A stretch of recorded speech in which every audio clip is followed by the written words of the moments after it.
आज की इस वीडियो में हम कार्पल टनल सिंड्रोम यानी कि हमारे हाथ और हमारे उंगलियों की जो झुंझुनाहट जैसी शिकायत होती हो, टिंगलिंग, नमनेस, सुन सा हो जाना या दर्द या अकड़न जैसी दिक्कत है, इसको ठीक करने की कुछ घरेलू उपाय, कुछ होम रेमेडीज़, कुछ स्ट्रेचेस, कुछ एक्सरसाइजेस की बात करेंगे जिनको करके आप घर बैठे इन प्रॉब्लम से छुटकारा पा सकते हैं। मैं डॉक्टर तारिक कमाल, दिल्ली में कंसल्टेंट फिजियोथेरेपिस्ट, फिटनेस और हेल्थ की दुनिया में आप सबका स्वागत करता हूं, जिसका नाम है फिजियो फिटनेस एट होम।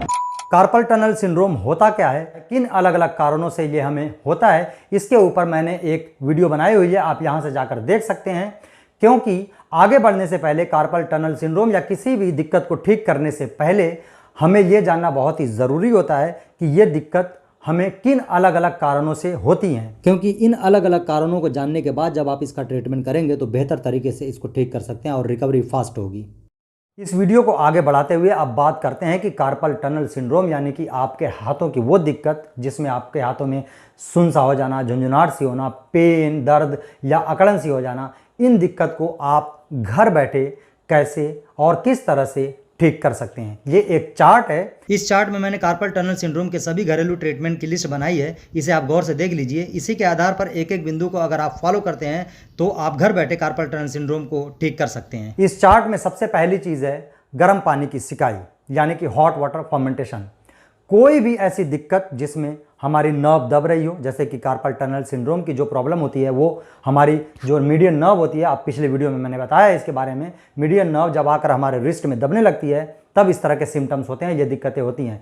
तो कोई भी ऐसी प्रॉब्लम जिसमें हमारी नर्व पिंच हो रही हो, दब रही हो, कंप्रेस हो रही हो, तो इसके लिए हॉट वाटर फर्मेंटेशन यानी गर्म पानी की सिकाई सबसे अच्छा तरीका माना जाता है ठीक करने का। गर्म पानी की सिकाई करने से वो एरिया जिसकी वजह से नर्व दब रही है या और स्ट्रक्चर दब रहे हैं वो थोड़ा लूज होता है। सबसे पहला तो ये फ़ायदा होता है। दूसरा फ़ायदा ये है कि कार्पल टनल के लिए एक जो सबसे ज़रूरी प्रोटोकॉल होता है वो है स्ट्रेचिंग। तो स्ट्रेचिंग करने से पहले भी गर्म पानी की सिकाई कर लेनी चाहिए। कार्पल टनल सिंड्रोम में एक स्टेज ऐसा आता है कि यहाँ पर अकड़न हो जाती है, स्टिफनेस हो जाती है, तो स्टिफनेस के लिए भी गर्म पानी की सिकाई बेस्ट माना जाता है। एक्सरसाइज करने से पहले 10 मिनट के लिए आपको गर्म पानी की सिकाई करनी है।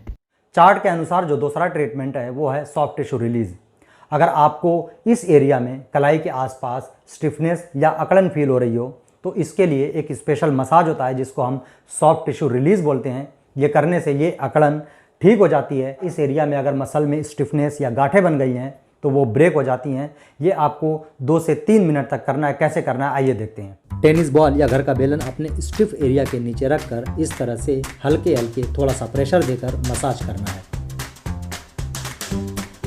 अब बात करते हैं स्ट्रेचिंग की।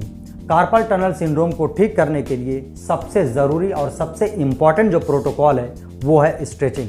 कार्पल टनल सिंड्रोम के केस में स्ट्रेचिंग इसलिए ज़रूरी है कि इस एरिया को अगर अकड़न आ गई है तो उसको ठीक करने के लिए स्ट्रेचिंग बहुत ही ज़्यादा फ़ायदा करती है इसमें।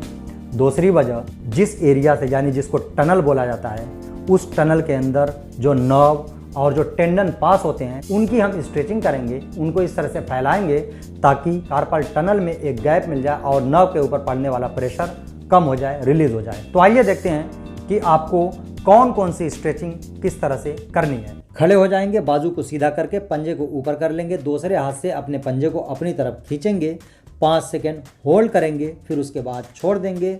10 से 15 बार रिपीट करेंगे। दूसरी स्ट्रेचिंग में नमस्ते के पोज में अपने दोनों हाथों को चेस्ट के पास रख लेंगे। अब धीरे धीरे अपने दोनों हाथों को नीचे पेट की तरफ ले जाएंगे और लास्ट में थोड़ा सा रोक लेंगे, फिर ऊपर करेंगे धीरे धीरे चेस्ट की तरफ, फिर उसके बाद धीरे धीरे पेट की तरफ लेकर जाएंगे। इस तरह से 10 से 15 बार रिपीट करेंगे। इस एक्सरसाइज से इस एरिया में आपको एक स्ट्रेच होगा, कार्पल टनल की ओपनिंग होगी और जो अकड़न है वो रिलीज होगी। अगली स्ट्रेचिंग में अपने पंजे को दीवार पर कंधे की ऊंचाई तक रख लेंगे, बाजू को पुश करेंगे दीवार के ऊपर, साथ ही साथ अपने गर्दन को अपोजिट डायरेक्शन में मूव करेंगे। एक स्ट्रेच फील होगा, रोक लेंगे, छोड़ देंगे, 10 से 12 बार रिपीट करेंगे। अपने पंजे को आप थोड़ा सा नीचे सरका लेंगे और यही प्रक्रिया 5 बार फिर रिपीट करेंगे। स्ट्रेचिंग के बाद अगली एक्सरसाइज है mobility exercises. Mobility exercises carpal tunnel syndrome के केस में क्यों ज़रूरी है आइए जान लेते हैं।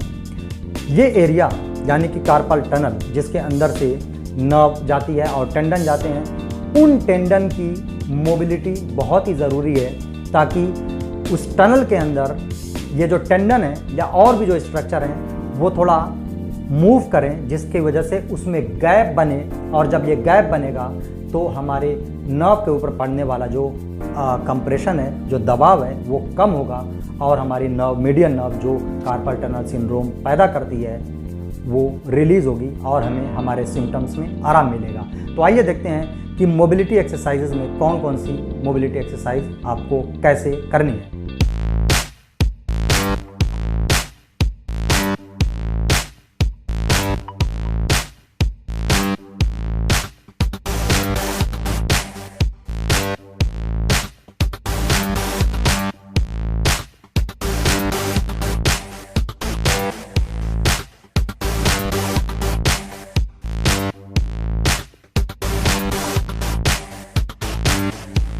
ये सारी एक्सरसाइजेज यानी कि फ्लेक्सिबिलिटी के लिए स्ट्रेचिंग एक्सरसाइजेज और मोबिलिटी एक्सरसाइज कर लेने के 10 दिनों के बाद अब आपको अपने रिस्ट में स्ट्रेंथ डेवलप करनी है, खास तौर से आपके इस एरिया में यानी कि एक्सटेंसर पार्ट में।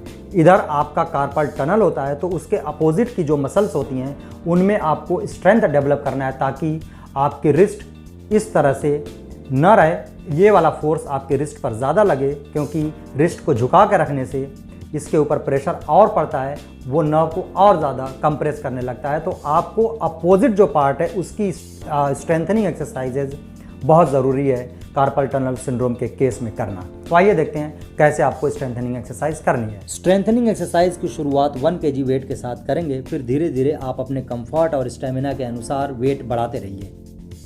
एक्सरसाइज करने के फ़ौरन बाद और इसके अलावा दिन में 3 बार अपने कलाई के एरिया पर आइस पैक लगाना है। इन एक्सरसाइजेस के अलावा एक स्प्लिंट होता है जो आपके रिस्ट को थोड़ा सा यूं करके रखता है, क्योंकि रिस्ट को जितना आप यूं करके न्यूट्रल या थोड़ा सा एक्सटेंडेड पोजीशन में रखेंगे तो स्पेस होता है उसकी ओपनिंग होगी, और जो कंप्रेशन होता है इस पोजीशन में आने से नर्व को जो चीज़ें कंप्रेस करने लगती हैं, इस कंप्रेशन से आपको बचाएगा। स्प्लिंट आपके रिस्ट को इस तरह से रखती है, आप इस फोटो में देख सकते हैं। ये स्प्लिंट आपको मार्केट में मिल जाएगी, ऑनलाइन भी मिल सकती हैं, डिस्क्रिप्शन बॉक्स में इसका लिंक मैंने दे दिया है। तो ये स्प्लिंट आपको ऑन एंड ऑफ करके 2 घंटा स्प्लिंट पहनेंगे आप, 2 घंटा उतार देंगे, 2 घंटा पहनेंगे, 2 घंटा उतार देंगे। कम से कम कुछ समय के लिए आपकी रिस्ट न्यूट्रल पोजीशन में रहेगी। इतने समय के लिए आपका ये जो कार्पल टनल है इसकी ओपनिंग होती रहेगी और हमारी नर्व के ऊपर जो कंप्रेशन आ रहा है वो रिलीज होता रहेगा। तो दोस्तों ये वीडियो आपको कैसा लगा कमेंट बॉक्स में ज़रूर लिखिए। ज़्यादा से ज़्यादा इस वीडियो को शेयर करिए ताकि और भी लोग इस वीडियो से फ़ायदा उठा सकें। अगर आप चैनल पर नए हैं तो चैनल को सब्सक्राइब करने के साथ साथ बेल आइकन भी दबाइए ताकि मैं कोई भी वीडियो बनाऊँ उसकी नोटिफिकेशन आपको मिलती रहे।